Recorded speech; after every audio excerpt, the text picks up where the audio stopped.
They like Trump. They like him for very specific reasons. They're not really looking for an alternative, and it's not clear where that leads her, other than hoping he trips and falls or gets sent to prison or something highly unlikely. Maybe she's just trying to keep her dignity and say she's going to stay in the race.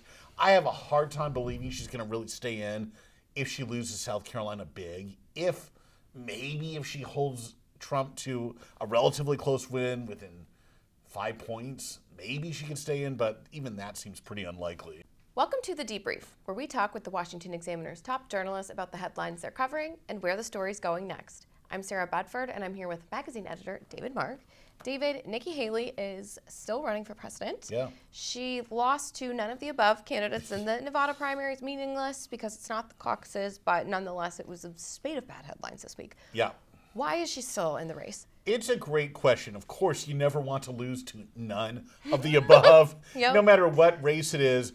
I think her basic strategy is to just see what happens with Donald Trump. He's at the Supreme Court facing ballot eligibility cases. He's got his 4 criminal cases, 91 criminal counts.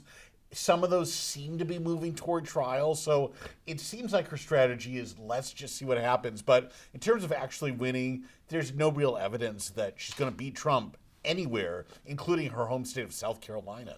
Yeah, there were two sort of main arguments, theories of the case for why Nikki Haley should be in the race at this late stage. One was that if it got to be a two-man race, the non-Trump vote would consolidate behind her. That doesn't seem to be happening. The other is that she is more electable against Joe Biden. The only one who can beat Joe Biden head-to-head polls are not bearing that out either. So what is her relevancy case now? Yeah, that is those reasons. That's just not where the Republican electorate is right now. They like Trump. They like him for very specific reasons. They're not really looking for an alternative, and it's not clear where that leads her, other than hoping he trips and falls or gets sent to prison or something highly unlikely. Maybe she's just trying to keep her dignity and say she's going to stay in the race. I have a hard time believing she's going to really stay in if she loses South Carolina big. If she holds Trump to a relatively close win within 5 points, maybe she can stay in, but even that seems pretty unlikely. Not to put you on the spot, once again, I did this the other week about RNC rules. Yeah.